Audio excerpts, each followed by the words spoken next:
So welcome to day 28. Now it is of Vegan January, so me and Mum are on our way to... the sun's in my eye. We're on our way to our first ever baby shower. I haven't had breakfast yet. What? I know! Well, you must be starved. No, I'm actually okay. Well, this is the thing, is I forget that time doesn't stop for you to get ready. And I know that Mum, you got ready in 15 minutes or something like that today. Showered. Amazing.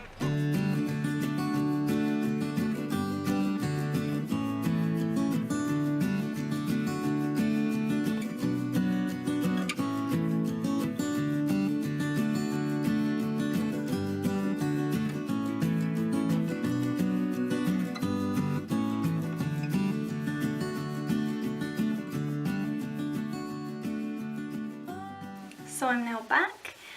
I also wore this sort of garland flower crown, and the reason why is because it is actually quite special.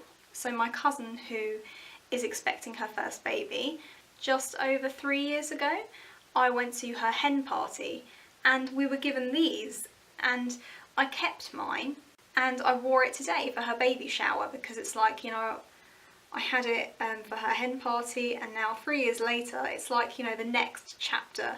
But of course the main thing I wanted to discuss with you is what I actually ate, and it was amazing. There were so many options for me. I was spoiled for choice, let me tell you. There were so many sandwiches, honestly, and I love a sandwich, I really do. Now the interesting thing that I had no idea about is my cousin was saying to me that she really struggled to get gluten-free and vegan bread, because one of my cousins is gluten intolerant and she was there too. She tried to combine those two dietary requirements together to make it easier to navigate around the food, which was an amazing idea, but it is so difficult because this is the thing, is my saving grace of course is I can have bread and I can have porridge and I can have so many things that have gluten in them. However, and it's the same with, if you can't have gluten, you can have animal products because the gluten doesn't go into that. So you can have eggs, you can have cheese, you can have meat, you know, you can have so many things. But if you combine those two things together, it's tricky, let me tell you. This is what we had at my cousin's house. We had aubergine and hummus, and it was so tasty. We had cucumber and something else, I can't remember what the something else was, avocado and tomato, and then we also had guacamole and garlic, and that was my favourite one, although I'm not sure if guacamole is vegan. I did eat it anyway. As you know, I did bring things with me, so I brought the, you know, pizza type puff pastry things, which people ate them and people liked them, so that was good. And okay, in terms of cakes, now the cakes were amazing, and we had these, they were like shortbread and they were also gluten free and they were vegan, but they tasted like so rich. Banana cake, I wouldn't call it banana bread because it was really sweet, like it was like cake.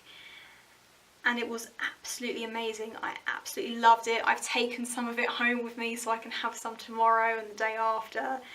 And that might have been like my favourite of the vegan desserts that were there. There was also vegan brownie, which is very crumbly. And I mean, I know this as well because I've cooked baked vegan brownie before. And it is very crumbly. That's just how it is, but it still tastes nice. Carrot cake, and the carrot cake was of course vegan and gluten-free. I had one or two of the gingerbreads that I brought with me, and I've taken some of them back home. There were these scones, and my cousin said to me that when you put them in the oven, because of course they don't contain animal products, no eggs, no butter, they don't go brown, and she said that she left them in there for a bit too long, or what she thought was a bit too long, because you can't tell whether or not they've been cooked. So they were quite solid, but they tasted fine. They weren't burnt or anything like that. and I had half of it with strawberry jam and half of it with blackcurrant jam. Oh, but the difficult thing was this. I was at a disadvantage for one of the games. One of the games, which was amazing by the way, was there were these nappies that had been filled with like squished up chocolate bars. You had to open the nappy, look at the chocolate bar and sort of smell it and taste it and guess which chocolate bar it was, and you had to write down what you thought it was next to the number on the sheet, which was honestly such a creative game and I really enjoyed it, but I was at a disadvantage because I couldn't taste the chocolate bar. I could only smell it. And I think that was it. My cousin opened some presents. She doesn't know what gender the baby is. They've decided to leave it as a surprise. So a lot of the things that she was getting had to be gender neutral, and the person who'd bought them, you always had a comment of, I tried really hard to look for something, it took forever, I could not find anything, everything was, you know, categorised into pink and blue, and this, you know, this was the only thing I could find basically. And that really shocks me, you know, in this day and age where you think that we're trying not to use stereotypes for gender, you know, such as if you have a son who likes wearing dresses or likes playing with Barbie dolls, that's okay. You know, if you have a daughter who likes to play football or wants to be a mechanic, that's completely okay. You know, we don't even question those decisions anymore. So why do we still have this really harsh differentiation, to be honest, between male and female outfits for young children who don't even know what their interests are?